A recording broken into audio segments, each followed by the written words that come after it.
বন্ধুরা খুব সহজভাবে ঘরে থাকা সামান্য উপকরণ দিয়ে তেল ঘি বাটার ছাড়াই ভীষণ হেলদি ও মুখরোচক টিফিন রেসিপি শেয়ার করব। একদম মাখনের মতো টুকরোগুলি মুখে দেওয়ার সাথে সাথেই মিলিয়ে যাবে আর স্বাদ অসাধারণ।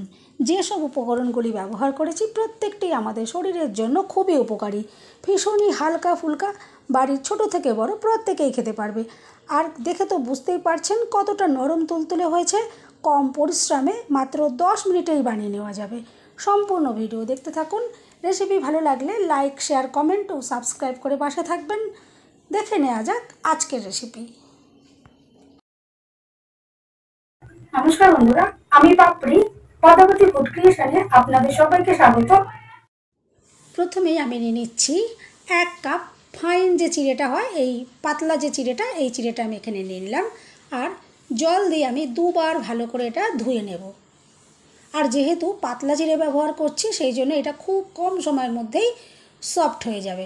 দেখুন আমি জল পাল্টে একটু ধুয়ে নিচ্ছি। দুবার জল আমি পাল্টে নিলাম। এরপর জলটা আমি একটু ফেলে দিচ্ছি আর বাটিটার ভেতরে বসিয়ে রাখবো যাতে জলটা ভালোভাবে ঝরে যায় আর খুব সুন্দর এটা সফট হয়ে যাবে।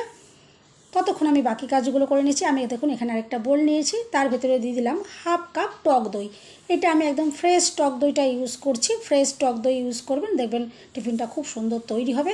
এদিকে 5 মিনিট হয়ে গেছে। আমি যে চিড়েটা ভিজিয়ে রেখেছিলাম, চিড়েটা দেখুন দইয়ের ভেতরে দিয়ে দিলাম আর খুব ভালো করে এভাবে মিশিয়ে নিচ্ছি।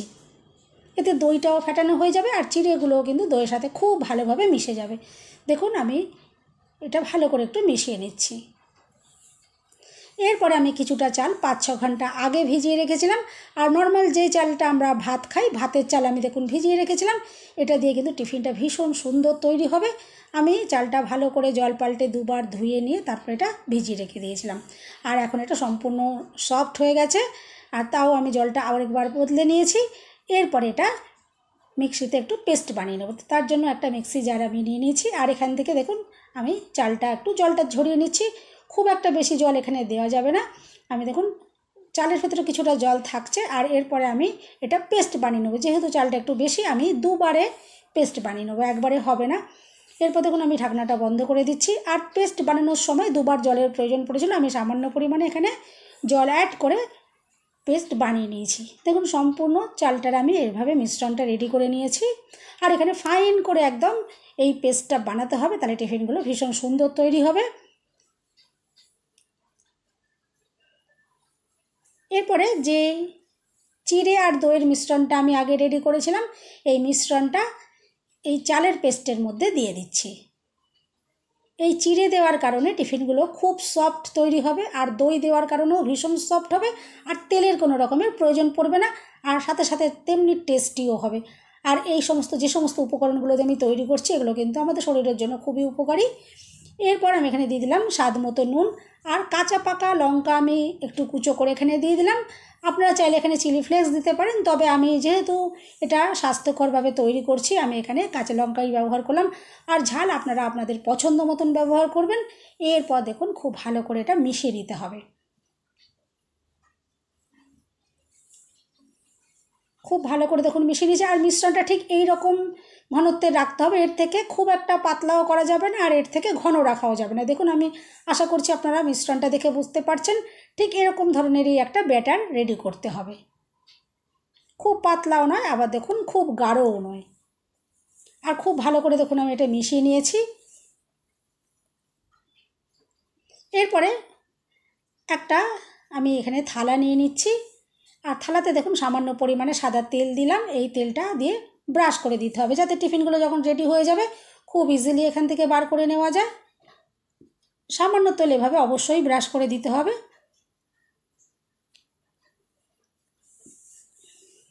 এরপরে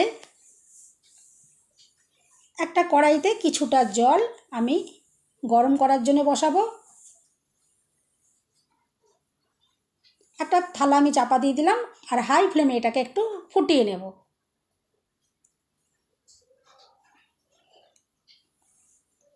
এখন দেখুন যে মিশ্রণটা আমি রেডি করে রেখেছিলাম, মিশ্রণের মধ্যে 1 প্যাকেট ইনো দিয়ে দিচ্ছি। আপনারা ইনোর পরিবর্তে এখানে সামান্য পরিমাণে খাবার সোডা দিতে পারেন।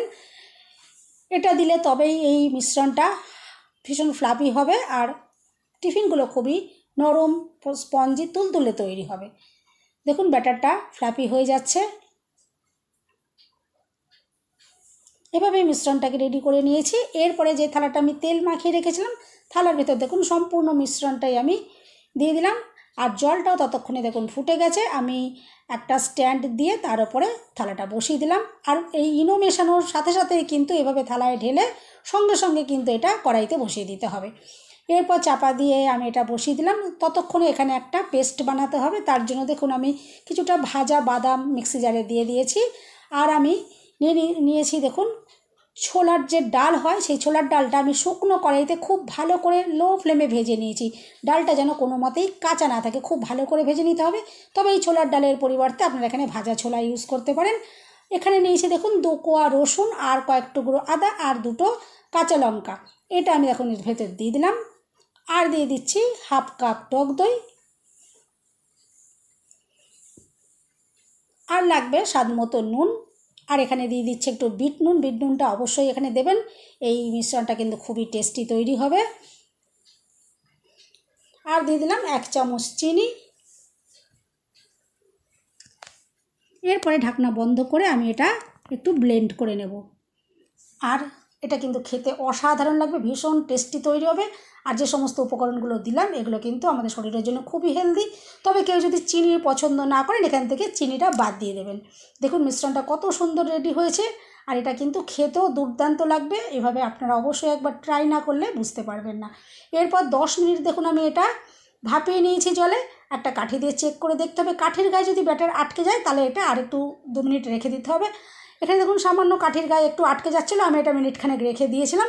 তারপরে আমি এটা নামিয়ে নিয়েছি। আর এটা তৈরি হয়ে যাওয়ার সাথে সাথে কড়াই থেকে নামিয়ে নিতে হবে, নাহলে শক্ত হয়ে যাবে কড়াইতে যদি গরম জলের ওপর বসানো থাকে। আর যখন ঠান্ডা হয়ে যাবে তারপরে এই থালার থেকে বার করতে হবে। দেখুন আমি একটু একটু চামচের উল্টো সাইড দিয়ে ধারটা একটু একটু ফাঁকা ফাঁকা করে দিলাম। আর কত ইজিলি দেখুন এখান থেকে বেরিয়ে গেল।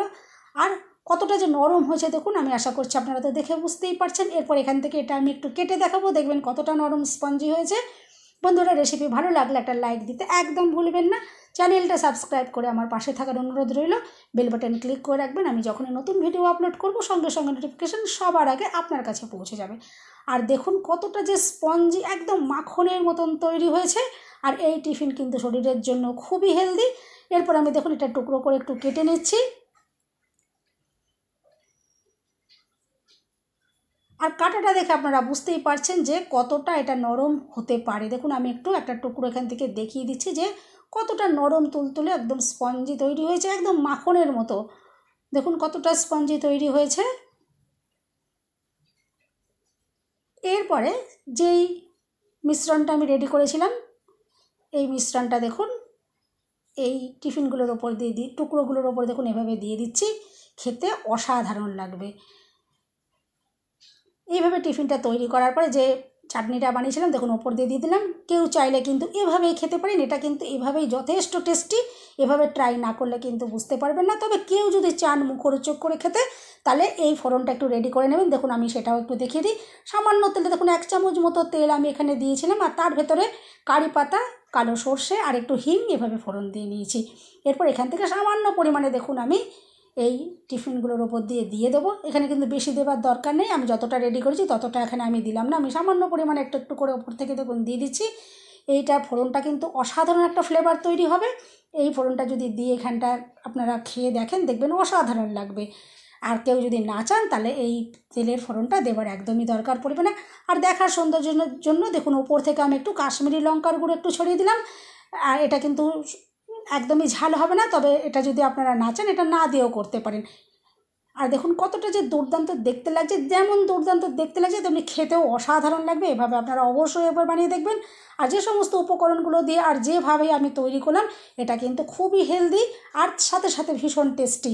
আর দেখুন কতটা যে নরম স্পঞ্জি, বাড়িতে প্রত্যেকেই কিন্তু এটা খেতে পারবে। বাড়িতে ছোট থেকে বড় প্রত্যেকেরই এটা খেতে যেমন টেস্টি লাগবে, তেমনি এটা সাথে সাথে হেলদি। এটা শরীরের জন্য কিন্তু কোনো রকমেরই ক্ষতি করবে না।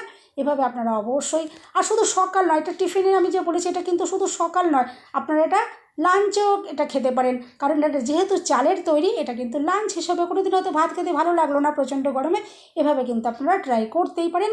আর দেখুন কতটা যে মাখনের মতো নরম হয়েছে। বন্ধুরা, রেসিপি ভালো লাগলে একটা লাইক দিতে একদম ভুলবেন না। চ্যানেলটা সাবস্ক্রাইব করে আমার পাশে থাকার অনুরোধ রইল। সবাই সুস্থ থাকবেন, ভালো থাকবেন। দেখা হবে নেক্সট ভিডিওতে। ভিডিওটা শেষ পর্যন্ত দেখার জন্য সবাইকে রইল অসংখ্য অসংখ্য ধন্যবাদ। আর দেখুন টিফিনটা যে কতটা দুর্দান্ত দেখতে লাগছে, এভাবে অবশ্যই ট্রাই করবেন, আশা করছি ভালো লাগবে।